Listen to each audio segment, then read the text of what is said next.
Hello मेरे प्यारे प्यारे दोस्तों, please subscribe my channel to make me happy.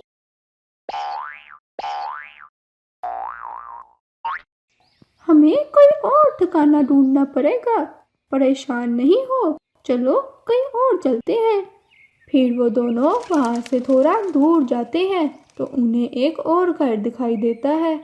वो एक कौवा और कवि का घर था।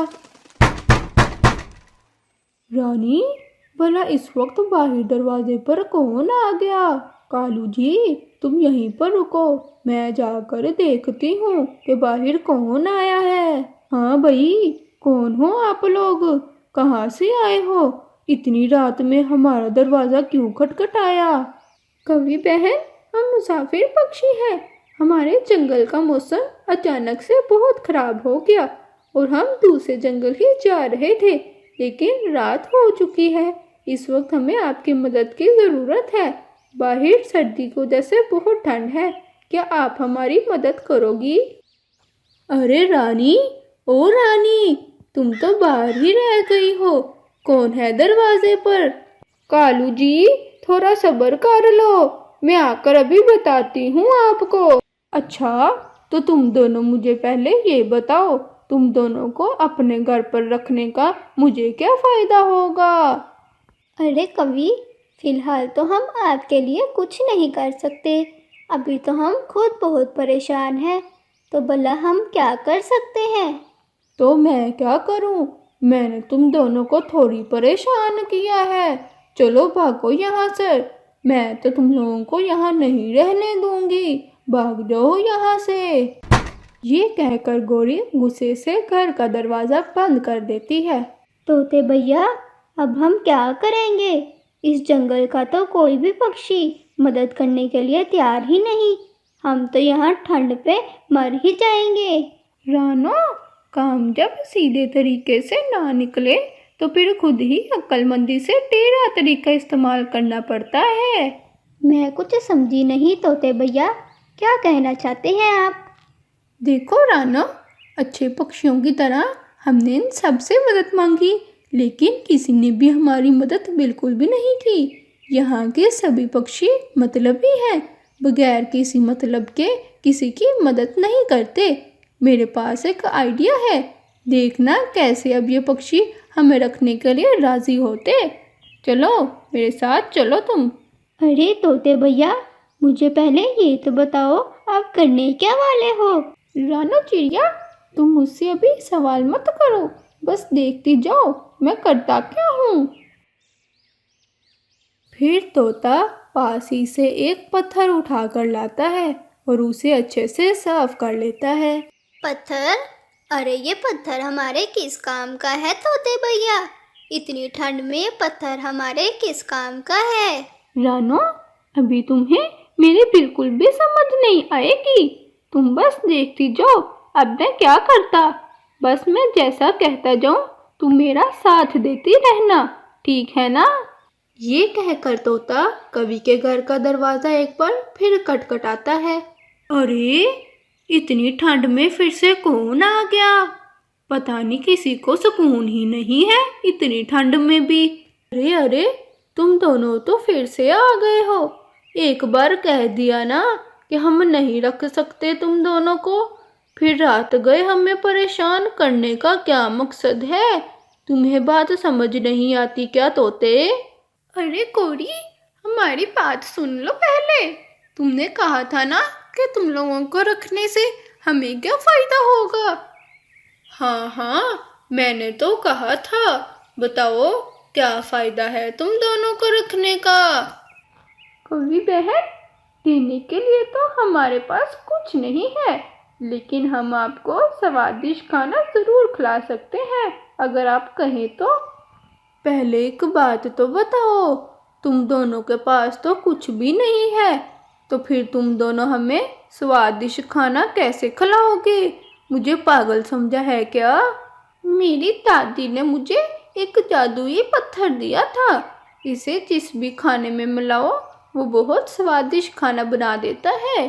हमारे पास वो जादुई पत्थर है उससे हम आपको स्वादिष्ट खाना बनाकर दे सकते हैं।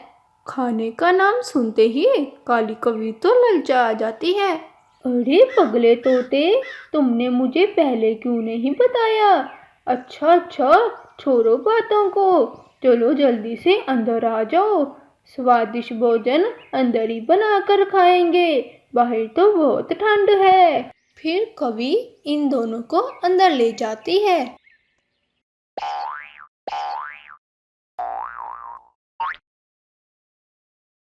हेलो मेरे प्यारे प्यारे दोस्तों, please subscribe my channel to make me happy. Tooni और जोनी की अभी नई नई शादी हुई थी। ये दोनों बहुत खुश थे। जोनी टूनी का बहुत ख्याल रखता था। जोनी जी, घर में खाने को कुछ नहीं है। अरे अरे टूनी, तुम फिक्र क्यों करती हो? मैं अभी बाहर जाता हूँ और दाना ढूंढ के लाता हूँ तुम्हारे लिए। जी ठीक है, पर क्या टूनी, बताओ। अब जल्दी आ जाइएगा, मुझे अकेले डर लगता है जोनी जी। अरे मेरी प्यारी टूनी, डरने की क्या बात है, लेकिन फिर भी मैं जल्दी आने की पूरी कोशिश करूँगा। पता नहीं है कि दाना करीब से मिलेगा या दूर से, बाहर जाके पता चलेगा ना। जी ठीक है जोनी जी, आप जाइए। जोनी दाना लेने के लिए बाहर जाता है। वो इधर उधर दाना ढूंढता रहता है, उसे कहीं दाना नहीं मिलता। फिर आखिरकार उसे एक दरख्त के पास बहुत सारे गंदम के दाने मिले। वो बहुत खुश हो गया। अरे वाह, यहाँ पर तो गंदम के बहुत ज़्यादा दाने हैं, लेकिन इतने सारे दाने मैं कैसे लेकर जाऊँगा? अगर मैं एक एक दाना लेकर जाऊँगा तो फिर तो मैं बहुत थक जाऊँगा। ऐसा करता हूँ, टूनी से एक टोकरी लेकर आता हूँ, फिर उसमें एक बारी ले जाऊँगा। हाँ, ये ठीक है। फिर जोनी वापस घर जाता है टूनी से टोकरी लेने के लिए। अरे जोनी जी, आप वापस इतनी जल्दी आ गए? दाने कहाँ हैं? दिखाए दाने। टूनी, मैं अभी दाने तो नहीं लाया, मुझे बहुत सारा अनाज नजर आया है, लेकिन मैं बार बार लाकर बहुत थक जाऊंगा। मेरे लिए सारा लाना बहुत मुश्किल था, इसीलिए मैंने सोचा कि मैं पहले घर जाकर तुमसे एक टोकरी ले आता हूँ, फिर एक बार ही ले जाऊंगा। ऐसे मैं थकूंगा भी नहीं और बहुत सारा अनाज एक दफ़ा इकट्ठा हो जाएगा। हाँ जोनी जी, मेरे पास एक मजबूत टोकरी है, मैं वो लाती हूँ, वो टूटेगी भी नहीं और ज़्यादा सारा अनाज भी संभाल लेगी। ये क्या टूनी, जाओ जल्दी से टोकरी ले आओ, वहाँ पे अनाज भरा हुआ है, ये ना हो कोई और ले जाए। ये टूनी टोकरी लेने के लिए किचन में जाती है। ये ले जोनी जी, मजबूत तरीन टोकरी, इसमें ले आए आप गंदम के दाने ज़्यादा सारे। शुक्रिया टूनी। फिर जोनी टोकरी लेकर दाने लेने जाता है। जब वो वापस दाने लेने जाता है तो वहाँ बहुत कम दाने पड़े थे। अरे, जब मैं पहले आया था तब तो बहुत ज़्यादा दाने पड़े थे, अब ये दाने इतने कम कैसे हो गए? हाँ, पास में ही दरख्त के पीछे छुप जाता हूँ, शायद पता चल जाए दाने कौन चुरा रहा है। जोनी एक पेड़ के पीछे छुप जाता है। कुछ देर तक जोनी तो वहाँ पेड़ के पीछे छुपा रहता है। फिर कुछ देर बाद जोनी ने काली कवि को दाने चोरी करते हुए देखा। पहले तो वो बाहर गुस्से से आने लगा था, लेकिन फिर वही रुक गया। मुझे अभी बाहर नहीं जाना चाहिए, अब यहाँ छुप के ही देखना चाहिए कि असल मुजरिम कौन है। ये ना हो ये कवि पहली दफा आई हो और मैं इसको डांट दूं और असल मुजरिम कोई और हो। फिर जोनी वहाँ पर ही छुपा रहा। इसने देखा कि काली कवि तो बार बार दाने लेने आ रही है। फिर वो गुस्से से बाहर आया। अरे ओ काली कवि, ये मेरे दाने हैं, मैंने इन्हें सबसे पहले देखा था, फिर मैं टोकरी लेने गया था टूनी से, तुम मेरे दाने चोरी करने लग गई। अरे दोस्त, ये तुम्हारे दाने थे, मुझे तो नहीं पता था, मैं समझा था कि ये वैसे ही पड़े हैं, मुझे माफ़ कर दो।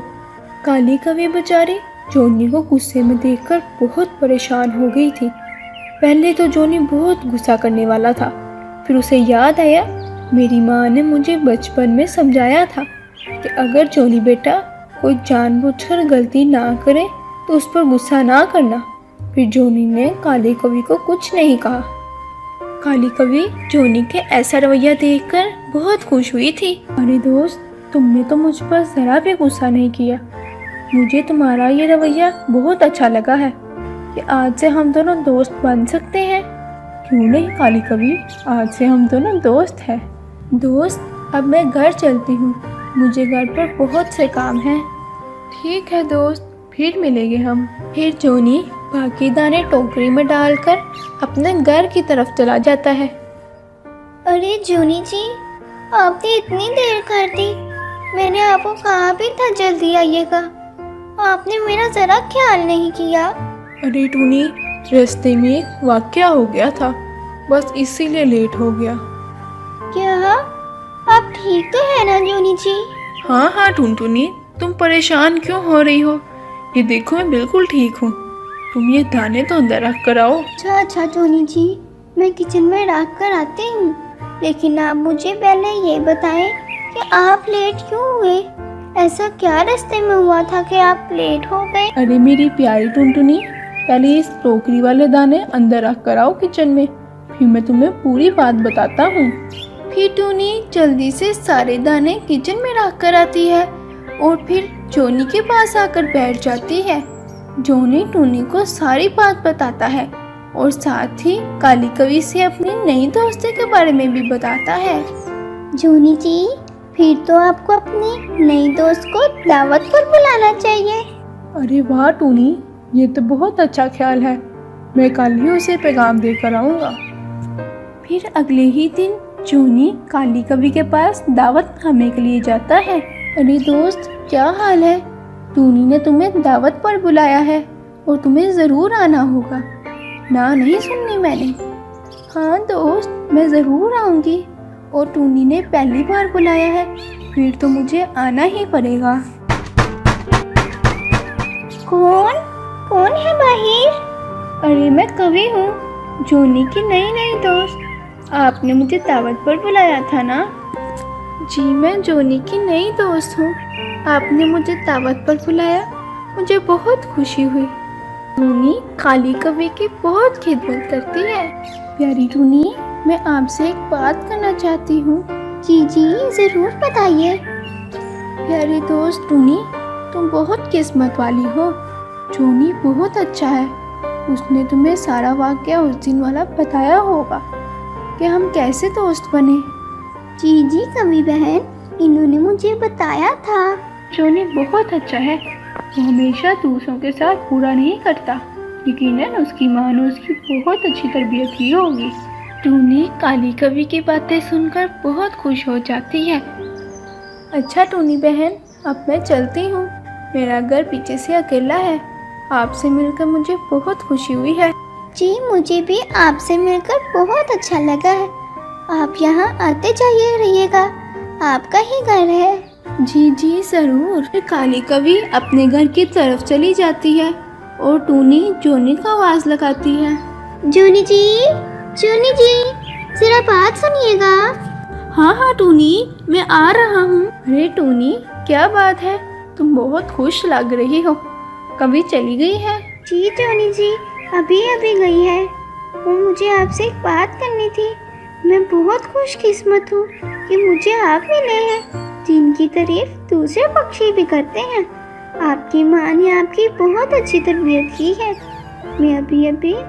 मैं भी अपने बच्चों को यही सिखाऊंगी और ऐसे ही तरबियत करूंगी। देखा दोस्तों, आपने इस कहानी में एक अच्छा इखलाक इंसान को बहुत से झगड़ों से बचा लेता है। अगर जोनी कवि से झगड़ा करता, गुस्से से उससे लड़ाई करता, तो लड़ाई बढ़ सकती थी। हमें भी सबसे अच्छे से पेश आना चाहिए।